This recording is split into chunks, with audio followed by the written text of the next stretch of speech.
अस्सलाम वालेकुम दोस्तों, वाला एग्रीकल्चर यूट्यूब चैनल पर खुशामदीद कहते हैं सब भाइयों को। दोस्तों गल्ला मंडी शेखुपुरा में मौजूद हैं। 1509 का वाफर स्टॉक यहाँ पर आ रहा है। इसके अलावा सुपर फैन है, इसके अलावा 1692 है। 1509 का जो रेट्स मिल रहा है 3800 रुपये से लेकर 4400 4500 रुपये तक मिल रहा है। अगर आपका माल गीला है तो उसका रेट तकरीबन जो 3800 से 3900 4000 रुपये तक मिल रहा है। अच्छे माल का रेट 4400 रुपये तक भी मिल रहा है। इसी तरह 1692 का भी तकरीबन रेट 16 यानी कि 1509 के बराबर ही चल रहा है। इसी तरह ये हमारे भाई लेकर आ रहे हैं स्टॉक वगैरह मार्केट में। इनसे मजीद पूछते हैं कि इनका क्या वजह, रेट्स क्यों कम मिल रहा है। वालेकुम सलाम। ठीक ठाक, तू सुना भाई?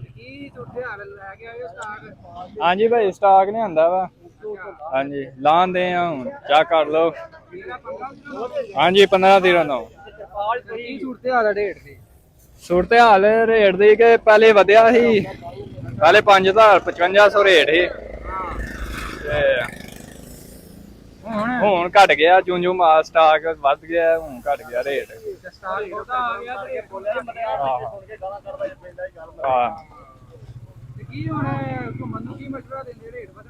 ਘੁੰਮਣ ਦਾ ਮਸ਼ਵਰਾ ਇਹ ਆ ਕਿ ਜ਼ਿਮੀਂਦਾਰਾਂ ਨੂੰ ਕਹਿਣਾ ਇਹ ਹੈ ਕਿ ਰੇਟ ਵਧੇ।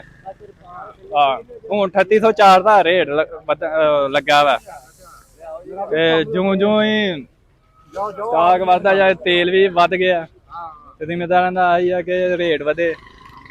ਮਿਹਰਬਾਨੀ ਇੰਨੀ ਹੁਕੂਮਤ ਦੀ ਕਰ ਦੇਣੀ ਚਾਹੀਦੀ ਆ ਕਿ ਰੇਟ ਵਧਾਉਣ। ਤੁਹਾਡੀ ਮਿਹਰਬਾਨੀ ਆ। ਗਰੀਬ ਆਵਾਮ ਹੈ, ਗਰੀਬ ਆਵਾਮ ਵਿਚਾਰੀ ਕੀ ਕਰੇ, ਕਿੱਧਰ ਨੂੰ ਜਾਏ, ਮਹਿੰਗਾਈ ਬੜੀ ਆ।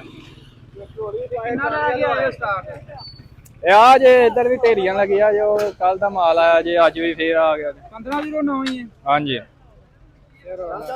1509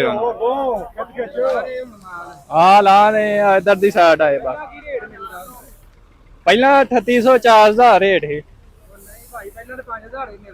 ਹਾਂ ਨਹੀਂ ਉਹ ਤੇ ਪਿਛਲੀਆਂ ਗੱਲਾਂ ਨੇ, ਉਹ ਤੇ 10-15 ਦਿਨ ਹੋ ਗਏ ਨੇ, 5500 ਇੰਨਾ ਰੇਟ ਮਿਲਦਾ ਪਿਆ ਹੈ।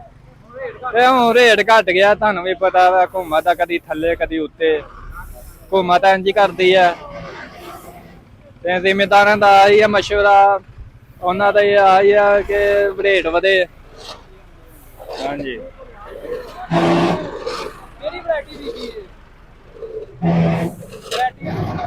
ਵੈਰਾਈਟੀ 1509। ਹਾਂਜੀ ਆਸਤਾ ਆਸਤਾ ਵੈਰਾਈਟੀਆਂ ਆਉਣਗੀਆਂ, ਹੋਰ ਆਸਤਾ ਆਸਤਾ ਮਾਲ ਲਦਾਵਾਂਗੇ।